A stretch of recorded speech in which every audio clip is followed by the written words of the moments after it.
Good morning, good day, good afternoon, wherever you may be watching this. My name is Andrew. I am honored to work with the Critical Zone Collaborative Network's Big Data Cluster, and I am joined with a panel of people today.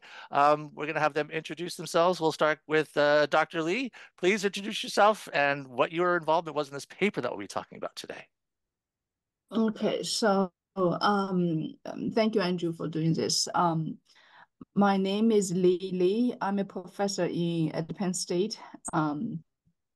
My major role in this paper is I'm the lead author of this paper, and the process kind of started when I started talking to one editor in Nature Climate Change, and then talking about the lack of water quality in climate risk assessment. And so that that conversation initiates this, and then we have just a whole group of people assembled and then work on this. Yeah. Dr. Perdrial. Yeah, my name is Julia Perdrial. I'm an associate professor at the University of Vermont, and Lily contacted me and asking, hey, would you be interested in contributing? Because this is really something that is so important, river water quality, but it's really underappreciated right now in terms of the risk assessments, what's happening with climate change. So yeah, that was definitely something that I jumped on. Dr. Lintern. So my name is Anna Lintern. I'm a senior lecturer at Monash University in Melbourne, Australia. And like Julia, I was contacted by Lily a couple of years ago to work on this paper. And again, water quality is something that's not discussed at all in my neck of the woods in Australia when it comes to climate change assessments. And so I was very, very keen to get involved. Dr. Zhao. Hello. Thank you, Andrew, for doing this interview. My name is Wei Zhi. I'm now a professor at Hehai University in China. I was a PhD and a postdoc working with Lily for a long time. So we kind of have some ongoing projects working on water quality and climate change. So my contribution to the paper is like a figure and also some water quality like related to like dissolved oxygen. Yeah. And I have a special question for you, Dr. Zhao, but we'll get that in a moment. So, Dr. Lee, the paper, so can I say it? I'm going to say it. It's beautifully written. There's a lot of lovely narrative components of this paper. In fact, I'm going to read you the beginning here of the paper. Humans have settled along meandering rivers and streams since the dawn of hunting and gathering societies. That's one of the best ways to say once upon a time I have ever read. And then later on in the paper, authors go on to write, at decadal and to centennial timescales, the physical, chemical, and ecological structure of land and rivers will evolve with climate change. So, Dr. Lee, this goes from the past looking at the future. You've been working and thinking about how land and water and people interact for a large part of your career. Why is it important to you to focus on these studies with what you do and what you share and what you publish about? So Andrew, I love how you started this with the first sentence because I love this too, because I like to have a bit of historical kind of back where we are. And so I think this water quality, there's, if you think about the literature, if you look at the literature, there's a review discussions about what happens in the river itself quite a bit. There's all kinds of different water quality measures, and people usually think it's more kind of influenced by human, like land use, right? You do agriculture, urban, all these, and then not as much as changing climate. And the other aspect is there's this either misconception or misunderstanding. I think people tend to think river as rivers, and the connection with the land, like most water in river comes from the land. It's not obvious because a lot of water going through subsurface. So that's the two things that we kind of try to emphasize here, because we learn this is, in a way, I think we learn this through the critical zone consortium essentially, the connection between the land river and how flow paths and all the reaction in the subsurface actually shape what happening, what we see in water quality. So I think that's the one of the key things that we really want to emphasize and make it stand out is the land river connectivity. Yeah. Dr. Zhe, you mentioned that you and Dr. Lee have collaborated several times. Um, if there was like a franchise of science papers, it seems like this one we're talking about today is almost a sequel to the shallow and deep hypothesis, subsurface vertical chemical contrast shaped nitrate export patterns for different land uses. Is that fair to say that this is like a sequel to that paper? Do you think about how those papers work together? Is there a reading order you would suggest for people?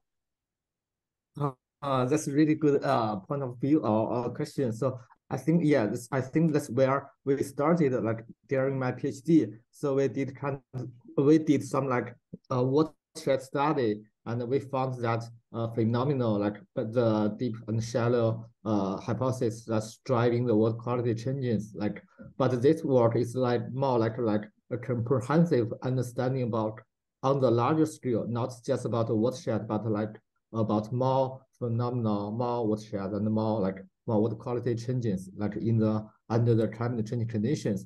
So it's kind of like uh following up work, but it's more like on a large scale and more in a more comprehensive way. So it's like a one level up. I'm going to follow up a little bit with you, Dr. Jean, that. And you mentioned that you worked with Dr. Lee in a certain way, and then as your career continues, you continue to collaborate. For people that are out there thinking, I'm nervous to start a collaboration with someone I respect, or is this going to be the future of this? How do you develop a strong working relationship with someone who is first sort of guiding you and mentoring you and then become a peer? What does that transition look like, both as a scientist and then as a writer? Uh, it's very like a very challenging question. So I've just started my career as like a early career scientist. So I'm also adjusting my role from student postdoc to like to professor. Like so I think it's kind of hard to say. Like I know I've been working with Lily for a long time, and Lily has been a great mentor not only to my science career but also to my a lot of like different things in my life. So I think I've learned a lot from her, and so a lot of like writing, like doing science like in a very decent way, and coming up with like ideas, and then push the idea to like to the really work to develop the idea. I think that's a lot I've learned from Lily, and I think learning from her really like made me have some confidence in starting my own job. So I think it's kind of like ongoing changing process. Uh, so kind of hard to say. It's not this is Can just I the add a beginning. bit on? Yeah, go ahead, go ahead. I would say it's a growth trajectory way. I mean, started at watershed scale, looking at the mechanistic understanding, and he outgrew me as he essentially he gets kind of interested in deep learning, larger scale continental water quality. So this is really, the deep learning continental scale side of his own work is really his kind of push into that area. So that's the best, to me, that's the best situation of a student, growth. Like at the end, you learn something from your student. That's and you grow as well. So that's a mutual growth model that I think I would always would love to nurture if possible. Yeah. And we benefit from the research and the findings that come from that growth. Dr. Lintern, one of the things that you have, there was a paper that you published, I don't know, it was a few years ago about illegal discharge and studying what that does and what that means. And one of the things in this paper that people are talking about is the economic impact of water quality and how cities and communities have to spend a lot of money to make that water quality good for people. What was it like for you to be a part of this sort of very broad looking at how rivers, lands, and people all work together? I think for me, there are a few aspects to it. I think from a scientific perspective, it was a really great opportunity to sort of take a step back from the nitty-gritty science analysis, data, data collection world, and think about sort of how it all fits together in the bigger picture of things. You know, I think when you read that sentence out from the first sentence of the paper, that was a really great opportunity for me to sort of step back and think, this data that we're collecting, the data that we're looking at, um, coding up in R or whatever program that we use, that it all has a meaning and it's got a purpose. It's all about the water scarcity issue. It's all about making sure that we have clean water for humans. And so that first section of that paper, um, I mean, Lily drafted that and really put that together. She was sort of the mastermind of that section, but that was a really great opportunity for me to think, oh yes, this is all the blood, sweat, and tears that we go through as scientists. There is a bigger picture to everything there. Um, and I sort of second aspect, I suppose, is sort of, I mean, you just touched on that with Wei, but the more personal development as an early career scientist, being able to work amongst this amazing group of scientists from four different continents, sorry, was just such a great opportunity. The time zones were a little bit of a nightmare, but it was such a fun experience to chat, talk, think about how we conceptualize this issue of climate change and water quality, um, and brainstorm things, throw things out, bring them back, throw them out again. It was just a really fun experience. Dr. Lintern, I'm going to follow up with that just a little bit because you mentioned the global aspect of the group of people who have come together to author this paper. And is that something you think people should take away from reading this paper, that policymakers or community leaders could look at this and be like, oh my gosh, this really is a global issue? I believe so. And um, something that I've been very fortunate to do is collaborate a little bit, quite a bit with folks from different parts of the world. And something that's really become obvious or come out of those discussions that I've had is that we're facing very similar problems in different parts of the world. We're often making the same mistakes that other people are making in different parts of the world, and that being able to bring people together and discuss the problems we're facing and how we're facing them, the mistakes we're making, things that are working, things that aren't, is a really good sort of step forward and that global collaborative effort. Dr. Perdrial, you work with a lot of collaborators from the classroom to the lab to papers like this. In this paper, there is that discussion of people sort of thinking, oh, the river water, that comes from the rain that I saw last night and just washed over the ground and right into the river. But there is what I call in my notes, the dark side of water that moves way underneath through the rocks.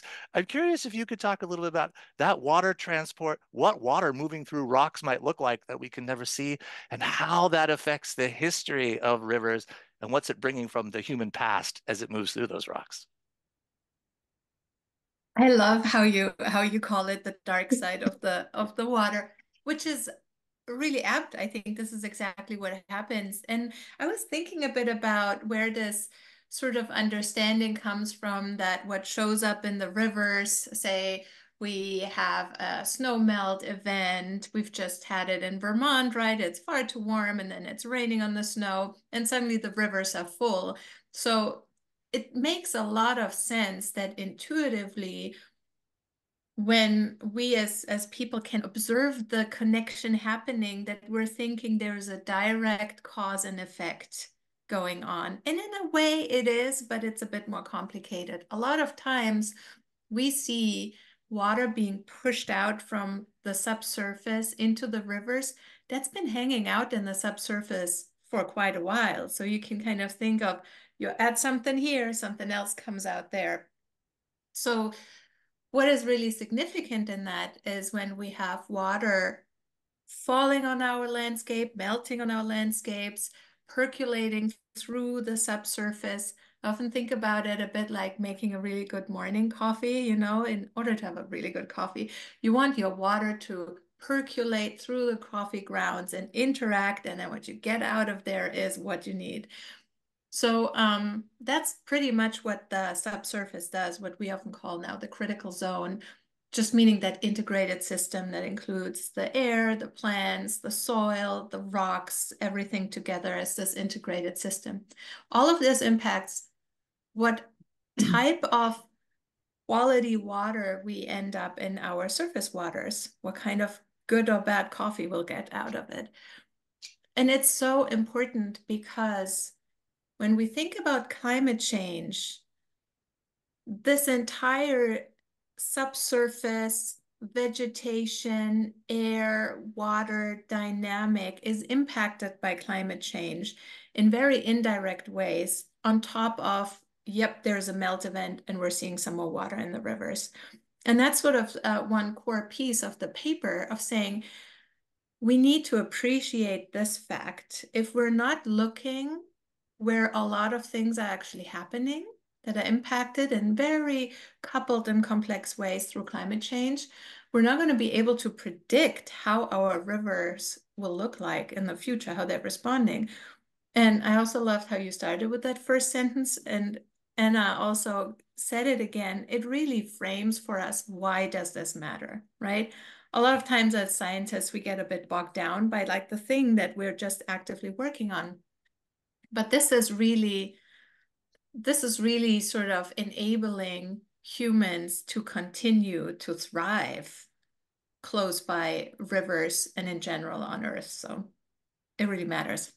There's a couple more questions, but I for sure want to talk with Dr. Lee a bit, and maybe others as well who want to talk about what you just mentioned, Dr. Perdrial, prediction, using machine learning models and modeling to be able to predict what might happen either in a normal day or some of these extreme events that climate change bring around. Dr. Lee, these tools are new. How is it exciting for you to work with some of these tools? It must be a bit, I feel like when they first brought a microscope into a lab to introduce really effective, trustworthy modeling into this work. Yeah, this deep learning related work, as I mentioned, it's really pushed by way to that front. So if you think about, there's in terms of, for example, USGS measurements, right? They go out to grab sample and then they take the sample back. And so in this watershed, you have maybe from 1980 to 1990, maybe 5 points every year, something like that. And another side, they measure in 2010, right? And for 2 years, and then, much more frequently, things like that. So it's very, I would say, spatially and temporally heterogeneous. It's not the same time period everywhere. They measure kind of their own thing at different time for different purposes. So the advantage or the strength of machine learning, the deep learning model, is be able to put all the data together and then also have these characteristic of the sites almost as identify of individual sites with like climate, vegetation, these different attributes. And then when they train the model together, if there's enough data, you can train the model together. Essentially, the model will regenerate, or we call reconstruct the data for every site, but for the entire whole period for every site. So essentially you would get, so what ways work was mostly looking at temperature and dissolved oxygen, and then essentially connect the dots. You have a lot of measured dots here and there, and the model able to make the connection when the data are not measured, and also in locations that are not measured. So that's, in a way, it's a very powerful tool. I think before that, it's, you can do analysis for different sites, but the pattern you get could be very much biased by where the data available and when the data available, right? So it really depends on, the time and location of measurement. So it tend to be biased. But with that, you can, with the deep learning, reconstruct consistent data across many hundred of different sites. Then you have more consistent measure and all the same time period. So that give you much more consistent comparison cost different side than before that, how we are more biased. So give us more confidence in terms thinking about, okay, what's the message coming at a larger spatial scales? Yeah. Dr. Lee mentioned that you are leading some of this work, at least for this group that we have here, and thinking about some of these things. And the paper mentions that modeling helps, especially thinking about extreme conditions, because if you're just going out in the field and getting it in the process, you have to be out in the storm, and you have to kind of hope another storm comes, and we really don't want that. So, do you feel like modeling and deep learning adds to the safety of scientists studying this kind of work? That's a really good question. I think so. Yes. In a way, yes, because like doing like the field work, especially under the extreme condition, it's very limited. You have limited timing windows to like doing the measurements, or you have like very quick changing conditions. But like modeling to in a way it allow us to like to do some systematic uh kind of like analysis what might be changing or what might be happening like under these extreme conditions. And from my experience, like deep learning, like all this stuff really give us some surprise in a good way. Like we could like easily digest all different kinds of information like with less computational burden cost. So like we could never like more easily like level up like doing the scaling up like on large scale what quality modeling, but now we are able to do that kind of large scale study and with like some ability to like projects for the future condition. I think although like it has some uncertainties, but it really give us some early forecast into what might happening into the future. So it's kind of like new information for us. Um, Dr. Lintern, I'm going to ask you one little question, and I have questions for all of us to sort of and for everybody to talk about. But Dr. Lintern, you think about water quality a lot. When you pour tap water, are you thinking about what you are about to drink? And are you concerned that when you publish work like this, people will second guess, like, oh my gosh, maybe I shouldn't drink this water and stay hydrated today? That's a really that's a really good question. So I am extremely fortunate in that where I am located, which is in Southeast Australia, we have really great quality drinking water. I have never knowing where the water comes from has actually given me confidence. Knowing the treatment process, I often teach it in the classes that I take at the university. Um, but I do sometimes find that I do want to know what the treatment process and where the water is coming from wherever I travel to. And so, but I think that sometimes knowing, at least for me personally, knowing where the water comes from gives me a little bit more confidence that what I'm about to drink is going to be okay. The thing that you just mentioned, Dr. Lintern, I want to make sure that I bring up is that you live in a place where you have confidence in the quality of the water Mm. that you consume in your family. And the paper goes, it talks about the importance and the privilege that comes with living in a place where that is, and to recognize that this work can help get water quality improved for people around. There's definitely an environmental justice part of the paper. It's really, really important. You bring it out as the paper is being written. That's one of the reasons why this work is being done.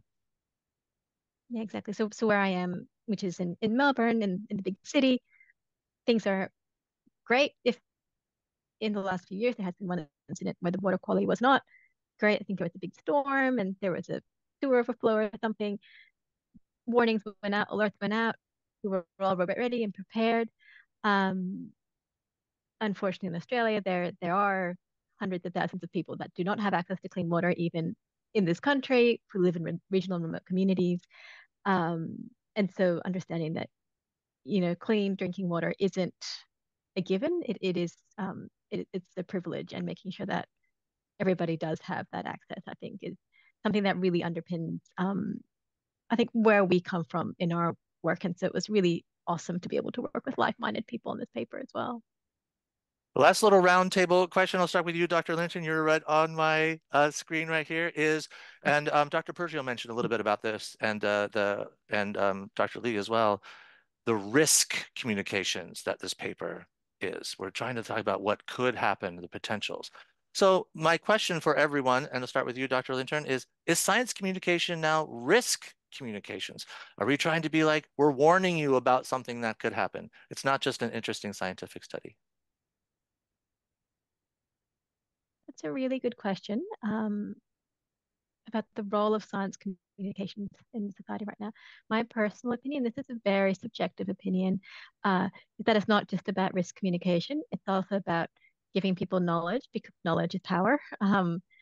And I think going back to the example before of knowing where my water comes from, how it's treated, gives me confidence, gives me security, emotional security, and understanding where what I'm drinking. And that I think that knowledge is, I think, part of that science communication picture. So it's not just about communicating risk and scaring people to a certain extent. It's also about giving them confidence um, and knowledge that they can make their own informed decisions when they have to make decisions about anything, not just about water. Dr. Zhe, how about you? Is science communications risk communications? Sorry, I missed the question. As we talk about science and you write papers and articles and this interview, is this interview, oh, we wrote a fun thing, or is this interview designed to be like, you should be really aware and concerned about some of these things in your community, be warned and look out for risk? Yes, I think there are some evidence, like increasing evidence showing like the climate change or under the extreme condition are going to have some bad influence over the hydraulic condition or water quality. I think there are certain risks over there, like in a long term under the climate change conditions. But of course, we are like looking into the long term projection in a way that we are still have some uncertain things like in the modeling part or in the like analysis part. But I think yes, it's more like a kind of a trend. If we look over the past decades, we see the trend. I think based on our limited understanding, there might be some risk with like changing climate change conditions. Dr. Yeah. Perdrial, is science communication risk communications? I I think it can have a component of it. I would not say that this is the primary goal of science communication. I think it's about making what we understand accessible for others. And like what Anna said, the knowledge is coming with an empowerment of decision making if we have the privilege to do this. I think that for this paper, for example, there is a lot of convergence happening. There's a lot of pieces of information that we might have always had, but putting it together and see the connection of these broad pieces, we have this long-term climate driver where we have warming temperatures, where we have all these long-term effects, and then interspersed these short-term effects that we've seen in the news, right? Like fires and droughts and floods, to help everybody see the connection that this has something to do with rivers is really important. And I think it's such an important contribution for the paper because sometimes we see the puzzle pieces, but we don't really see how they fit together.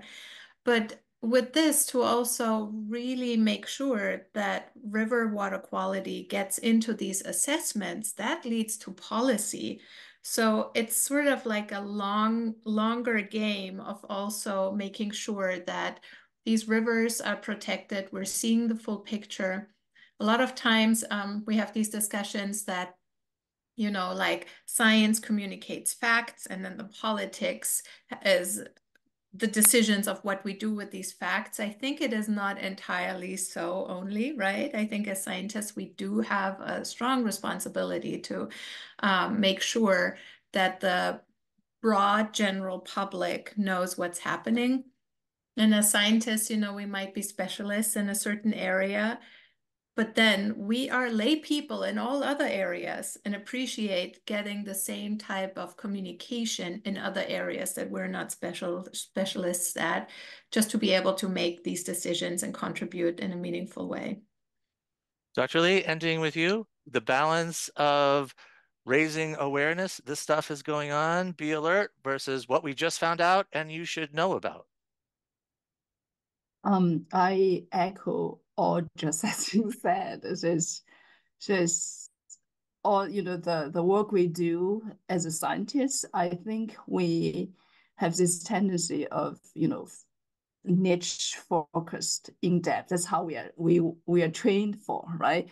But as I really like your question because I found talking to journalists or people who are more, it always bring me kind of out of my own hole.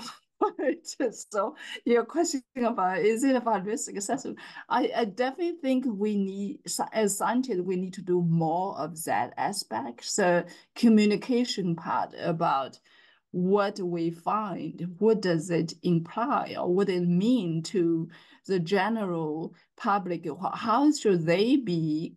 How should they care about? Like, why should they care about what we do and what happens? We talk about this is high, this is lower. So I think, it's very important to do more of that and to think a broader picture of what is a broader implication of these. Some of the ways work on dissolved oxygen. I learned that a bit from that when the ways work on dissolved oxygen was published, and people start to talk about like, oh, that will affect my fish. Like, the people do fry fish. I'm like, does that temperature and dissolved oxygen, they will affect my fish. So they see something they can connect to, right? They can relate to. So I think when we talk about water quality or water chemistry, it's a bit in abstract terms that people don't know exactly what we're talking about and how they can relate to, right? So when maybe we should be more kind of in the communication realm, thinking more about how we can relate to the general public interest, because that would also improve the impact of work as well. Yeah.